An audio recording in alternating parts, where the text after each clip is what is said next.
Hello, everyone. Welcome to today's webinar entitled The Many Faces of Grief and Infertility. I'm Irina Polanco-Ventura, Director of Public Health Initiatives at the Partnership for Maternal and Child Health. Thank you for choosing to join us for this important presentation, which will focus on the psychological impact of infertility, specifically grief and loss. Today's speaker will discuss ways in which clients may express their grief. She will share treatment approaches and effective strategies for supporting families to help them in their grieving process. Much gratitude to the New Jersey Department of Health for funding this webinar and allowing us to bring it to you. Before I introduce our speaker, I'd like to share some housekeeping items. During this presentation, we'll be muting all attendees, but please feel free to use our chat box for questions, and our speaker will take some time at the end to respond. To receive a certificate of completion, you must listen to the entire webinar and complete the evaluation survey. About an hour after the webinar ends, you will receive a link to a post-program evaluation. So please complete that survey to provide us with feedback on the program. Certificates will then be sent via email within 1 week of the webinar. Now on to our speaker. Laura Winters is a licensed clinical social worker and certified in perinatal mental health. She is the director of the group practice Postpartum Health and Harmony and specializes in perinatal and reproductive mental health. She is passionate about helping women and couples on their journey through parenthood, and her background also includes working with individuals and families in outpatient programs, schools, and private practice. Laura volunteers for the New Jersey chapter of Postpartum Support International, serving as the chapter's co-president, and for the Connections Committee of the American Society for Reproductive Medicine. Thank you for being with us today, Laura. Thank you, Irina. I'm so happy to be here. Okay, great. So we will go ahead and get started. So let me do this first slide on disclosure, and successful completion. We do not have the planner and the speaker, do not have any conflicts of interest to report for this activity. And then there are, in order to receive credits for the continuing ed, you must sign in, attend, and complete the program evaluation as Irina described. And I think, let's see, oh yeah, there's the website to visit should you have any questions, I believe. So let's get started. Let's talk first about what is grief. And I'm going to spend some time for questions at the end, but I'd like to just get things started with having a little discussion right now. So if you look at these questions I have up here, go ahead and type in the chat box and I'll be looking over your responses and we can talk about them, about what comes to mind for you when you think of grief and loss. And you can either just give me an idea of what that might be for you, or, you know, some people might want to talk about too, about society or culture or religion and how that might play a role for someone's grief. So I am going to, let me see, I think I have to just go back into this mode so I can drop down the chat box and see what people may have to say. So while you might be typing in your responses, let me just give you some definitions I found for grief. So according to the dictionary, to good old Merriam-Webster, she describes grief as deep and poignant distress caused by or as if by bereavement. According to the helpguide.org, they say that grief is the emotional suffering you feel when something or someone you love is taken away. I think that oftentimes when we think of grief, we think about losing someone, about someone passing away, or maybe we might think about that as more of something. It might not be a person, but maybe it's something that we've lost that's very important to us.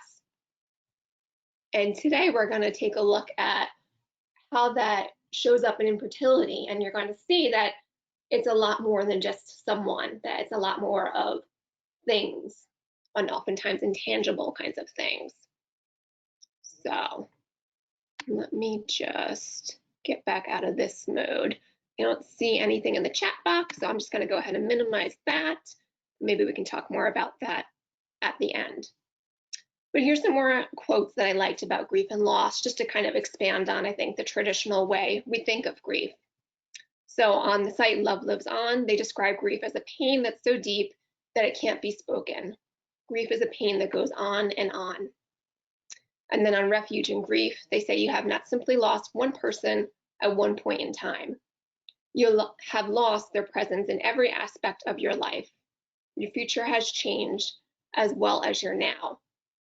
I really like that second one in terms of thinking of infertility, because it's the grief experience in infertility, I feel like, has this ripple effect. I guess it's fair to say for all forms of grief, but I really like the way they describe that about your future has changed. It's not just your present moment that you're grieving, but everything you think about, everything you had planned on for the future has now been altered. Okay, so let's get into infertility and grief specifically. So I think it's fair to say that no one anticipates infertility, right? Oftentimes I think that as it's not unusual for a lot of times for children, or, you know, later, maybe adolescence or definitely early adulthood, right? Most people start thinking about family building and what that might look like for them, how many kids they want to have, who they might want to have kids with. And so that all happens at a much earlier time, right? Before you actually start to put that into motion and start to work on building your family. And so because of that, our attachment to those plans or to those hopes and dreams, right, starts then, you know, possibly in childhood, if that's been the case for you. And the more important that is to you, the stronger that attachment is going to be to that idea of having a family and having a child or children. So the grief of infertility is often invisible or unacknowledged.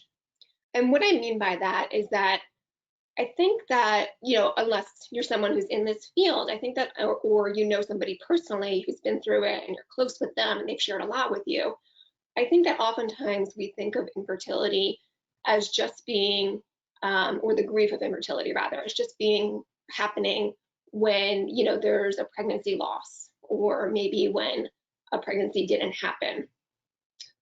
But there's as you're going to see as we get into this some more, it's so many other losses that are tied up in that. So it's also a disenfranchised grief. And this is the bullet points below are the definition of a disenfranchised grief. So the loss has no legitimacy. It's socially unrecognized or unacknowledged, like I was just describing, and we'll get into more detail about. It's not recognized as significant to others in the person's social network or culture. The griever is not recognized as having suffered a loss, or they're not justified maybe in their grieving. And the usual supports that facilitate healing are often absent. So let's move through this, and I think that's going to take more shape the more we discuss that, but just keep that in mind. So the grief of infertility is ongoing. When you think about how somebody, where they start off with infertility and however long that road may be, which often cases for a lot of people, it's quite a long road. But they come to infertility with a sense of loss.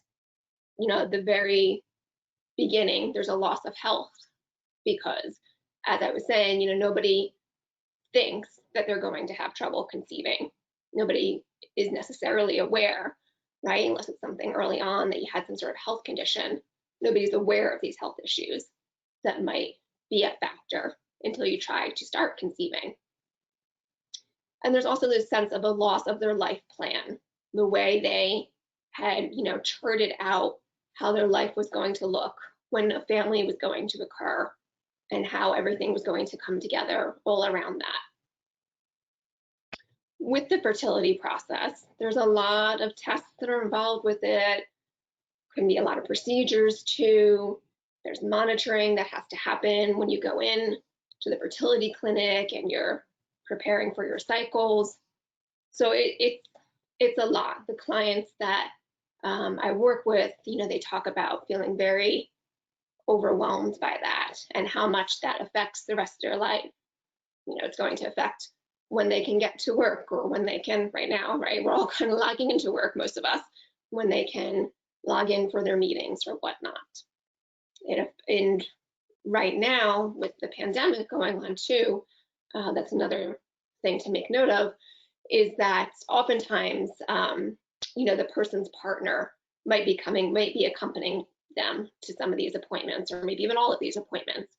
But right now, many fertility clinics are limiting that because of COVID, and they're just having the patient come who needs the testing or the monitoring done. So that's another change and loss that people are having to navigate in regards to fertility and COVID right now. So there's also the loss of being able to conceive on your own, being able to conceive naturally.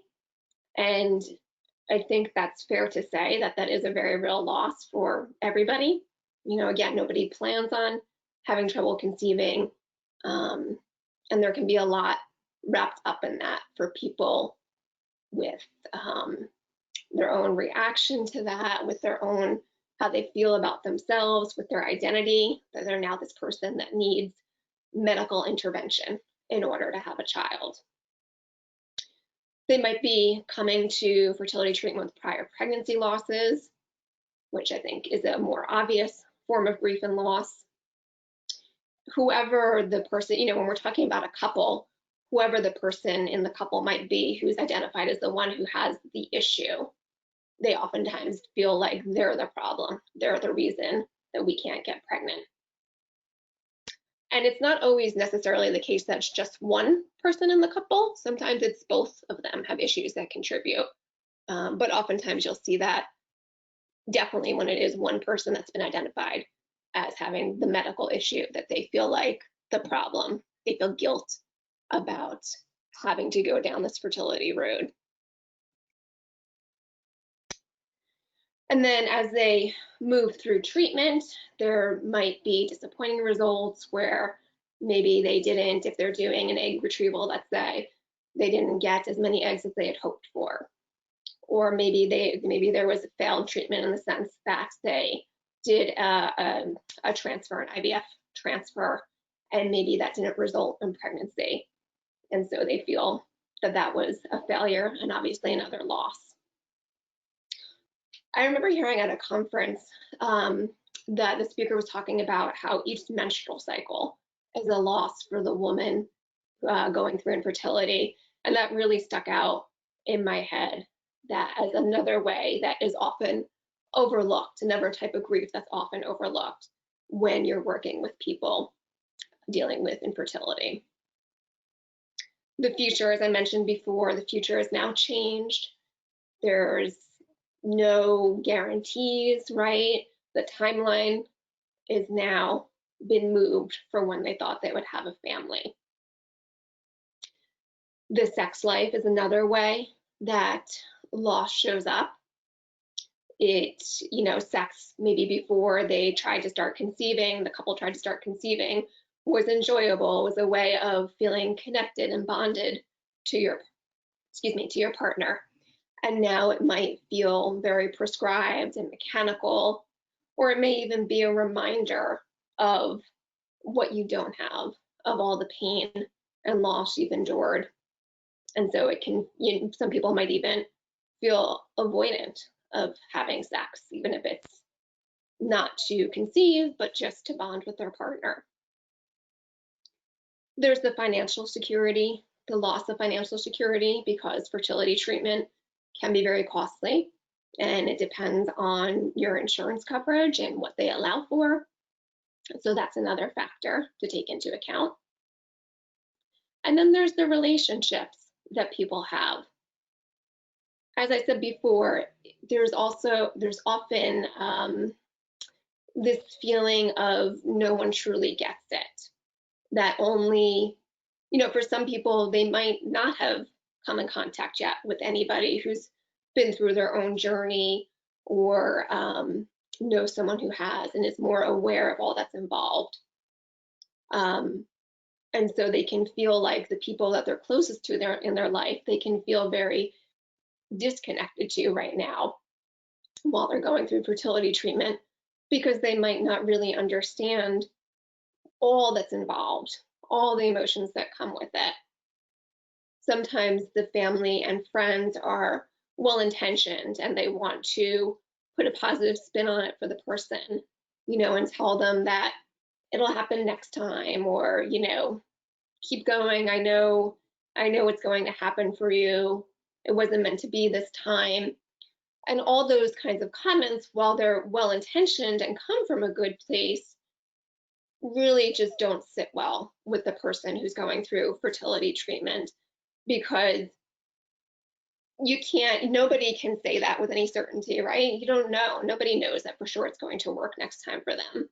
And for someone who's experienced so much disappointment and loss, that's their sense of that is very heightened, I guess you can say. They're very aware of the fact that there are no guarantees. They've been living through that for all this time. And so that can feel insensitive, or can even feel kind of off-putting and more misunderstood by the people that love them.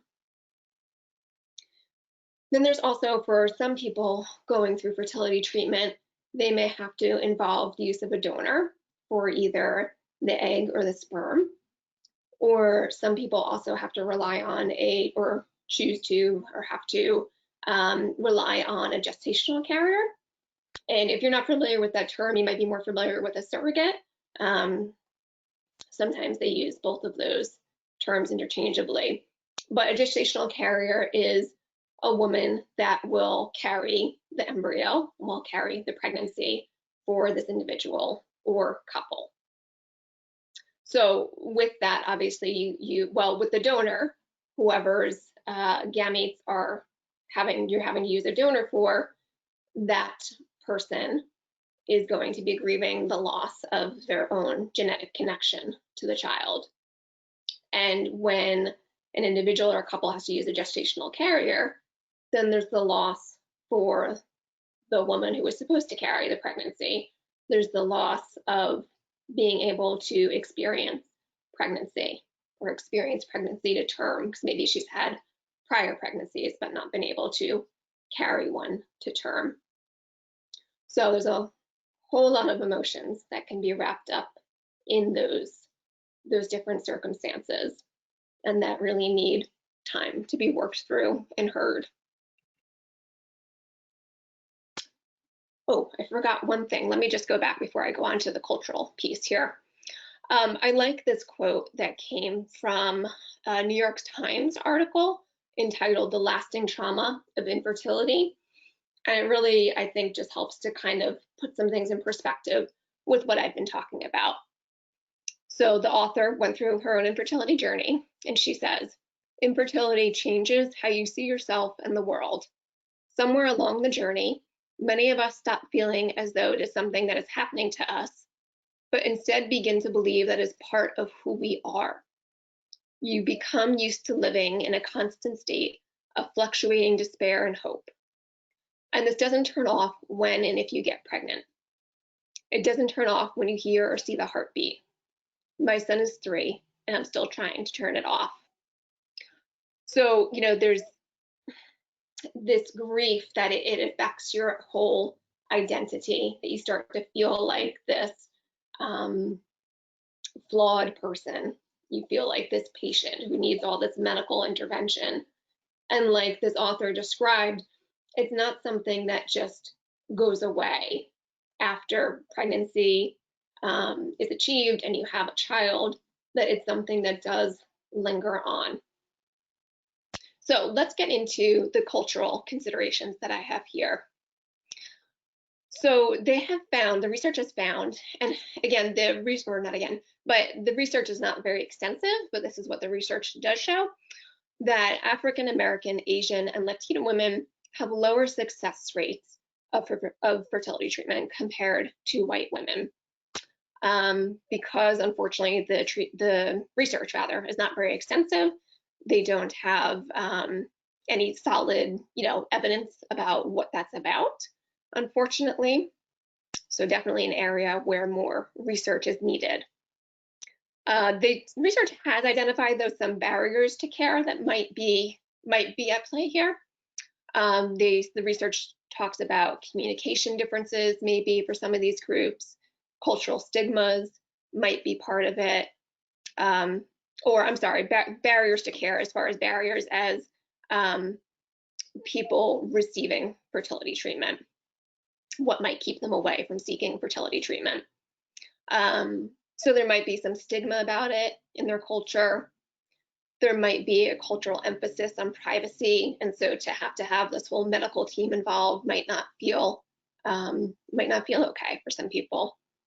Or maybe they've had prior bad experience with the medical system, and so that might be a factor for them. And when we're talking about and thinking about culture when we're working with our clients, it's important to obviously know about their culture, right, and how their culture perceives fertility treatment. Some cultures might not make any allowances for fertility treatment at all, or some may, but maybe when it comes to using a donor, that might not be acceptable in this person's culture. So it's really important to know those things, because they might either be determinants in what your client is comfortable with or okay with moving forward in his or her treatment, or even if they decide to move forward with something that their culture is not in support of, that's going to have a big impact on their emotions, on their well-being. Because if you think about somebody, like let's use, I think the donor is a good example of this, right? If you think about someone who maybe their family or their culture says that it's not okay to use donor eggs, let's say, but they decide that this is going to give them the best shot at having a family and they're comfortable with doing this, then what does that mean for that person in terms of, say, their family or their community? Does that mean that then they have to grapple with how to tell their family about this? Or does that result in them keeping this a secret? And then to what extent is that a burden on them? And how much anxiety does that cause them, or how much guilt might that cause them? So that's an important piece of culture to take into consideration, is what the person sitting in front of you that you're working with, how they view their culture and how their culture might have guidelines for fertility treatment. When it comes to LGBTQ, yes, I did say that right. Sorry about that. When it comes to the LGBTQ community, fertility treatment, it's fertility treatment for them, meaning that this is their option for having children, or an option, right? I shouldn't say the only option, but it's not infertility treatment necessarily. Infertility meaning that there's an issue there that they're not able to conceive otherwise naturally. But that because they, there's something missing from the equation of conceiving, that they need the medical assistance of fertility treatment. So for LGBTQ people, they're aware that they're going to need some assistance. They're going to need fertility treatment, but they may not be aware starting out that the process might be frustrating, because it is their only option for a genetic connection to the child anyway. There's a lot involved. What I mean by that is that there's a lot involved with fertility treatment, a lot of appointments, a lot of invasive procedures, a lot of just other people, other medical professionals, right? Or mental health professionals that are involved in your care. And so that can feel very invasive, and you might not always have a good understanding of that until you're you've started down this road and you're on your journey. So something to be aware of when you're working with same-sex couples or individuals. It is possible that during fertility treatment that they might uncover that they do have fertility issues, and that can be a surprise and its own grief in itself. when you're dealing with individuals who have to deal with third party, meaning some sort of donor sperm or donor egg, they have to go through something called intended parent consultations. And what those are, it's just anytime you're using a donor as part of your fertility treatment, you have to meet with a mental health professional and just talk about what that means for you and your family, you and your partner, you and your potential child, how you plan to disclose that information to them or not, as well as your bigger family or other people in your life. And so that is a requirement that you have to go through that. And it can feel like one other step that might just feel invasive or maybe even unnecessary. It's also another cost. So I bring that up just because it's common for folks to often kind of question that and not understand the need for it right away, and to feel like it's another thing that they have to deal with. And then there's single parents by choice. So many people usually imagine having a child with a partner. And so when someone gets to this stage in their life and that hasn't happened for them, they have to let go of that dream that they might have had for themselves about how they were going to have children and how they envisioned their future. And oftentimes that might come with a sense of failure. So some other considerations to think about if you're working with single parents by choice. They may also be grieving lost time, meaning again that, usually single parents by choice find themselves here not purposefully, meaning like what I just said, that, they imagined having a partner and having a family and starting a family together. And so that might have mean that they kind of pushed their timeline up for when to start a family and may now be grieving that time that's been lost. All that time that they feel they might have spent waiting for the right time or the right person to have a child with. So let's talk a bit about what grief looks like. I think that when we think about grief in our society here, we often think of maybe this woman on the left who's crying, or the woman on the top right who looks sad and pensive. That I think that's how we think of grief. We think of sadness. We think of someone who, looks solemn. We don't always necessarily think about it in other ways, like this man in the corner who's screaming. Not necessarily. I'm sure there's lots of cultural exceptions to that. So the more obvious way, like I just described, might be tearful, sad, or depressed when you think about how people are showing their grief. But I want you also to be mindful of less obvious ways that it might show up. So it might show up as anger, where, depending on what role you have in dealing with your patients or clients, if you work, for instance, at a fertility clinic, you might see someone's anger or their grief, I'm going to call it, come out by they might be looking to place blame on, maybe it's themselves, maybe it's on their partner, maybe it's on the medical team, but they might be showing their grief in that way by anger. Their anger might be very observable, let's say, and more obvious than some of these other ways we think about grief.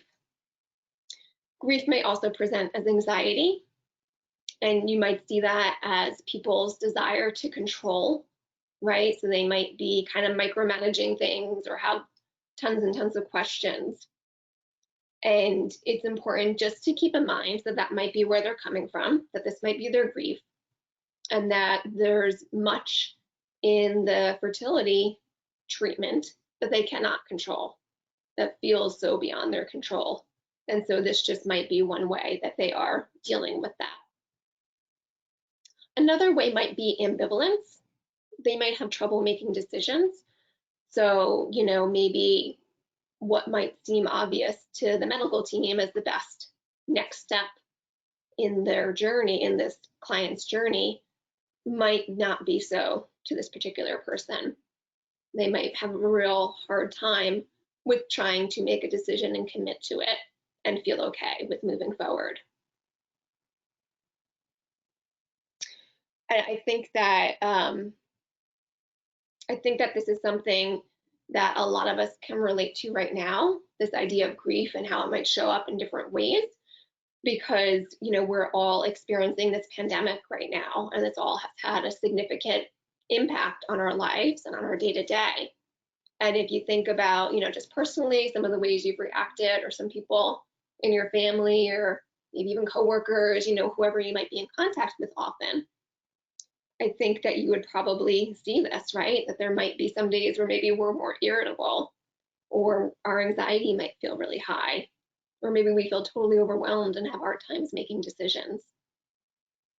And that could be our grief at play, our grief overall that has changed for us in these past few months. So hopefully that makes sense. So let's talk about how to support the clients that you're working with. So one thing to keep in mind, especially if you are medical professionals and you're the ones who are having to deliver some disappointing news, is allowing some time for that, not to be so quick just to deliver the news and then, either end the call or the conversation or move on to next steps.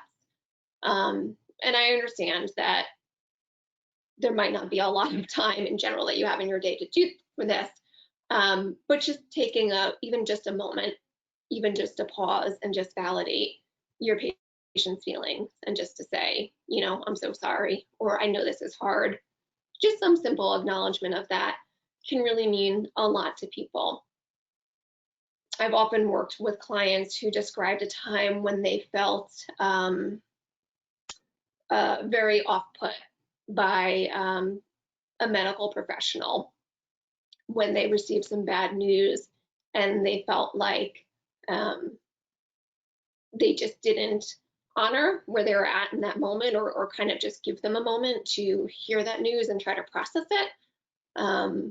And they felt like maybe the medical professional was quick to jump to, okay, but this is the next step, and this is where we're going to go, and here's the solution.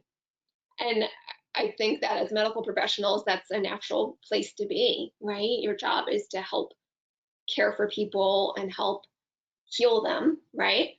Help them to move on and see that solution. And so this might feel a bit unnatural, but I just suggest it because it is very meaningful to the patients that you're dealing with. So listen, don't rush to fix, just take a moment to say you're sorry, or just validate that what they're going through is really hard. You want to avoid some of those things I was saying before, trying to rationalize or predict the future. So something that might sound like, at least, things happen for a reason, it wasn't your time or God's plan, it'll happen next time. Again, just because those things, they don't help. While they may be well-intentioned, they don't help, and they don't resonate with the person because they're so overwhelmed by their grief in that moment. They can't hear those things, and it also is not meaningful to them in the sense that they can't count on those things, right? Maybe before any of these fertility issues started, they might have been able to say something like that, next time this will all happen, this will all be okay. But that idea of things being okay and being able to count on things has now changed. So you want to also have referrals available to offer. So whether that be to therapy, to a support group, to online resources, psychiatrists or acupuncturists, all of these things would be great options to give to your clients. Another thing I want to just add in here that I didn't include on the slide is self-care. As the person, the medical professional or therapist, whatever your role might be in dealing with the people going through infertility treatment or fertility treatment, is how you take care of yourself. it's, this can be tough work, sitting with all of this grief and pain and emotion. And I hope that all of you listening today have ways of taking care of yourself and just recognizing that this can take a toll on you. And so it's important to make time for things that help you to, find joy in your life, help you to relax, help you to have an outlet for all this grief and pain and emotion that you might be absorbing all day. So if you don't, let's talk about that during the question and answer period so that we can make sure you do have that. So I'm going to talk a bit about treatment approaches. So this might be, if you're, one of the nurses or the doctors, this might just be good info for you to have. And if you're a therapist, this might be more helpful in your sessions with your clients. So Patricia Malstedt, I think I'm saying that right, wrote an article called The Psychological Component of Infertility. And in it, she describes a series of losses experienced by individuals and couples going through infertility treatment. And so she talks about the loss of self-esteem. So that idea of what's wrong with me, the loss of relationships, like I was saying before, that I'm not, well, I might be feeling misunderstood by people, or maybe I'm not in the same stage as my friends as I thought I would be. And so you feel left behind. Or it might be really hard if you have friends that are getting pregnant and having baby showers. It might be really hard for you to go to those right now. There's the loss of health, as we talked about, this idea that, I'm the identified patient, there's something wrong with me, I need all this intervention just to have a family, something that's supposed to come naturally, right, as we all think and take for granted. And then there's the financial security, the cost of treatment, and to what degree are you able to afford that, or have to find ways of affording the treatment. Then I'm going to go through a couple more. So there's also Bowlby's stages of grief, and Bowlby's theory is applicable to the diagnosis of infertility. So Bowlby describes 4 different stages here. There's the shock and numbness stage, where the loss is not perceived as real. This would be like the denial stage, right, where it feels impossible to accept you're grappling with this diagnosis and all this information you've just received. Then there's the yearning and searching stage, where you're starting to become more aware and starting to acknowledge this loss that's being experienced, and acknowledge that your future is now changed. All the plans that you had, all the timelines that you've had is now changed. So this might be the time when an individual might be researching fertility treatment in clinics. Maybe they're just starting out in that process. They might be joining online communities to get more information, or talking to other friends about it who've been down that road. Then there's the despair and disorganization stage, where you realize that life will not be the same. So this might be the stage when hopelessness might start to set in. So maybe you've already started some fertility treatment and haven't had success yet. Maybe you've had another loss or a transfer that didn't work out, that didn't result in pregnancy. So more time is lost. And then there's the final stage, the reorganization and recovery stage, where there's the development of new routines, plans, and goals. You're adjusting to this new changed life that has become a reality for you. And this might be the stage when fertility issues are resolved in some way, whether that results in the birth of a child, or it results in seeking other methods of building your family, like adoption, or maybe it means accepting that you're not going to have children. So whatever that means for this person is what this stage is about. And then there's the continuing bonds theory, which is really helpful when thinking about pregnancy loss. So the continuing bonds theory is different than some other theories about grief, If you think about like the classical one about Elizabeth Kubler-Ross's stages of grief, right? It ends with acceptance.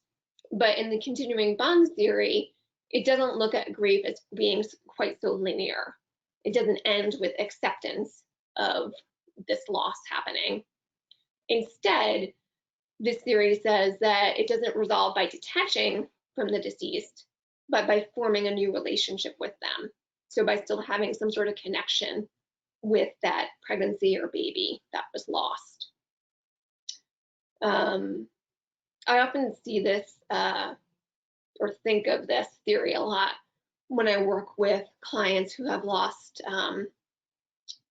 either had a stillborn or lost a pregnancy earlier on, and they often describe feeling very attached to that pregnancy, that baby, and when they might feel some of their grief lifting, they describe this intense guilt that they have because they say that they don't want to stop feeling sad because they're afraid that that means that they're forgetting and that they're letting go of this baby, and they don't want to do that. So they feel very torn between wanting to feel better and not feel so isolated, like, you know, you can see with grief and mourning.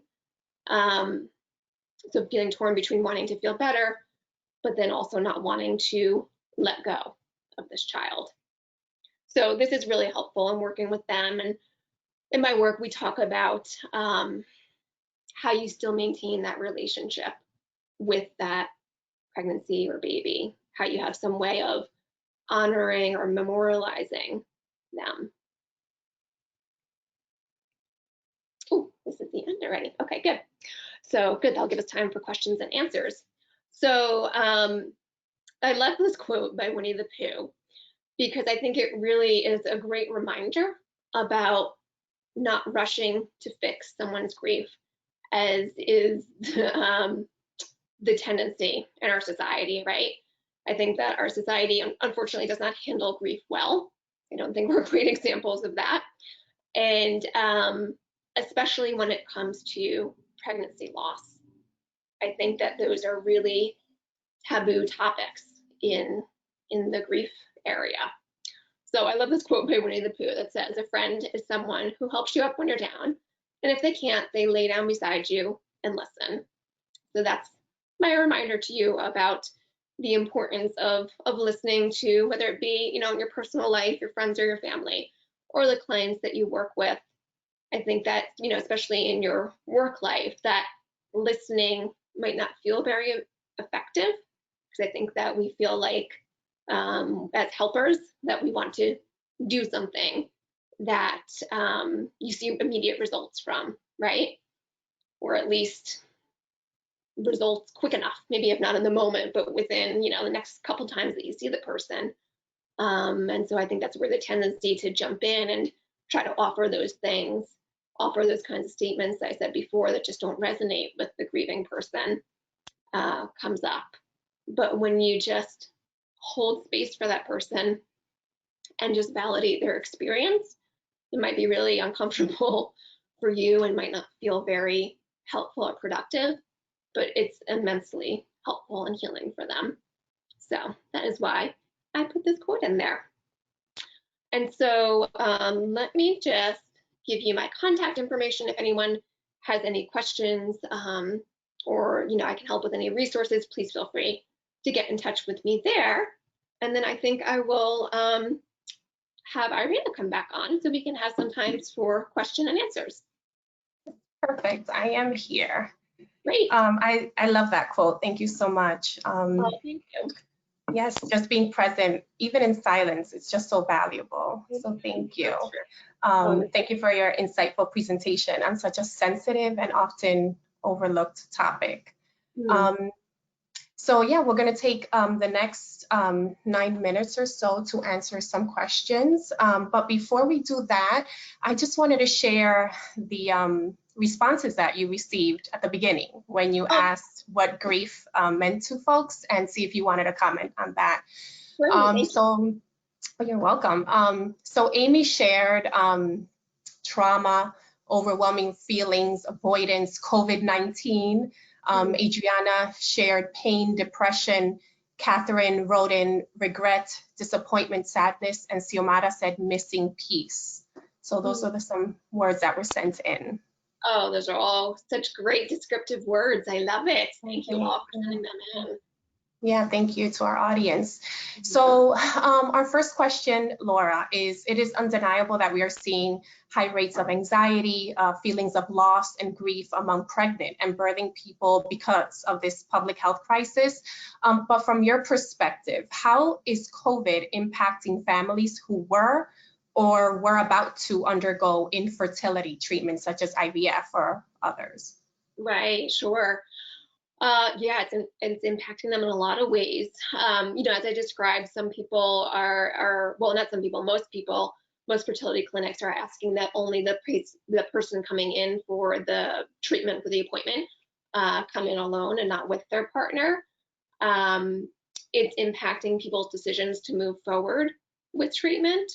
Some people feel very unsure whether this is a good time, the right time to get pregnant. You know, as much as they are wanting to speed that timeline up and keep going forward, they worry about, will this affect my outcome? Will this affect a pregnancy that can potentially happen from a transfer? And then it's also impacting other things like those people that might have to use gestational carriers where, you know, it was only recently, only within the past, I forget exactly if it's been a year or 2 years, that we've been able to have gestational carriers in the state of New Jersey. All of that law varies from one state to the next. And so traditionally, people here in New Jersey have had to find carriers out of state. And so if that's the case, I mean, even though we have them in state, sometimes you get matched with somebody out of state. That's another factor that's affecting people's decisions with treatment. Because they might be concerned about traveling to another state and what's happening there with COVID, how easy we'll be able to travel there, especially if it's somewhere like you have to think about flying. So there's a lot of ways that COVID is impacting all of this right now. Absolutely, and I'm also thinking about the financial impact of people that have lost their jobs and insurance, their coverage for this, and where it might no longer be an option for them. So it's a very devastating situation, I'm sure. Yeah, absolutely. Thank you. Here's our second question. Can you speak a little bit about perinatal mood disorders in families that choose to adopt? So is it possible for an adoptive parent to suffer from a Pmad? Yes, it is. You don't have to have given birth in order to suffer from depression or anxiety following the birth or the introduction of a new baby to your family, however that baby comes to be in your family. Even in families that didn't adopt, the partner, so the dad or the partner, can also experience depression or anxiety, and they obviously weren't the birthing person. And the same is true for adoption. You can also experience depression or anxiety around welcoming this new child and all the stress and change that comes along with having an infant in your life.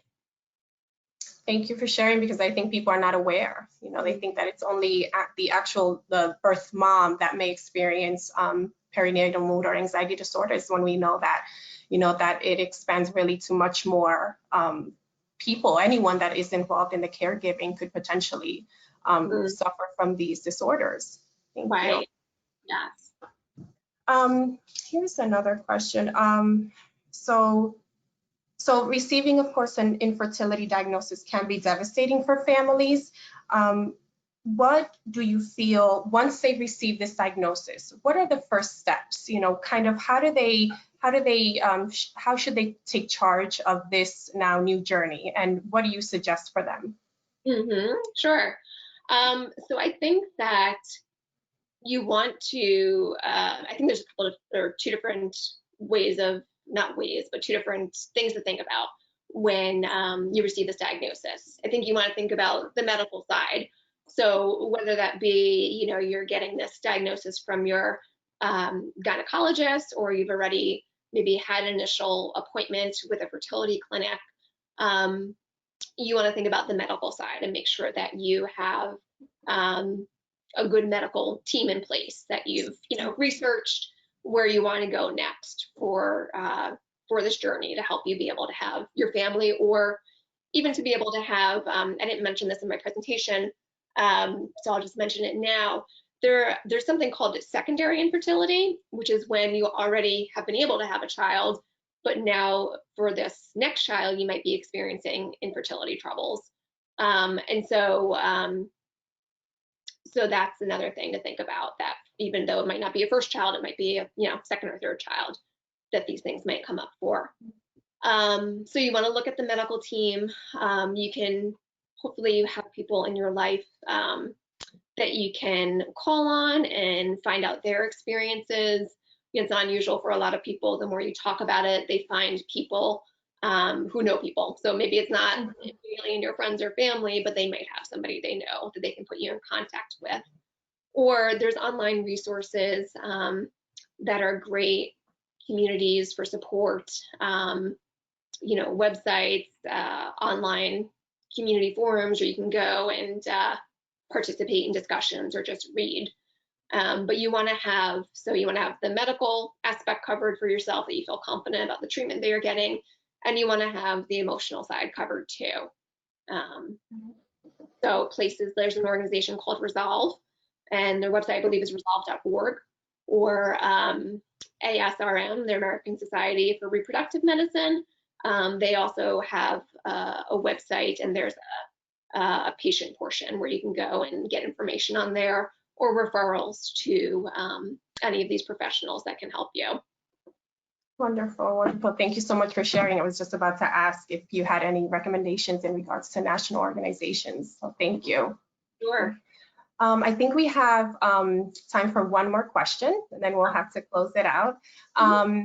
Oftentimes, fathers are left out of the equation, and we're not talking about the way that they are feeling. So can you speak a little bit about how they go through this infertility journey, grief and loss differently than women? Sure. Yeah, I think that sometimes, just like when you're talking about perinatal mood and anxiety disorders, right, that sometimes the fathers might be the ones who are trying to be the supportive partner, to be the rock for their spouse or their partner. And so they might not be very expressive about their feelings or about their grief, or they might feel like they have to kind of minimize it because they don't want to upset their partner. When in reality, it actually is a very a great way for couples to be able to help facilitate their healings, to be able to both express it to each other. So I think that's something to be mindful of, that when you're working with someone, not to forget about their partner, particularly when it's a male partner, because I think that, as women, we tend to be more expressive, and we tend to be the ones who seek out more of this emotional support. And so you want to just be aware of that, and how that might be, even if you're just working with the individual and she's the woman, to just be aware of how that might be affecting her, or how her partner might be affected. Okay, well, thank you so much, Laura. Thank you for all the information that you've shared with us this afternoon. I see some very positive feedback, which you will see soon. So yeah, we have arrived to the end of our presentation. If you had any more questions or in need of more information, please contact the speaker. Her information is at the end of the slide, or us at the partnership at info@partnershipmch.org. I also encourage you to check out our website, partnershipmch.org, to learn about our perinatal mood disorder program and how we support the emotional well-being of the perinatal population. And just a few other things, the recording of this program will be available on the Partnership's YouTube channel soon, and a calendar of our upcoming virtual programs can be found on our website under the Professional Education tab. So we encourage you to share today's webinar and others listed there with your social networks. And just a final reminder, then in about an hour, you will receive an email with a link to your post-program evaluation. Your feedback is important to us, so please take the time to complete it. Certificates of completion will be sent via the email you provide on the evaluation and should be received within 1 week. Thank you again for joining us. Be safe and take care.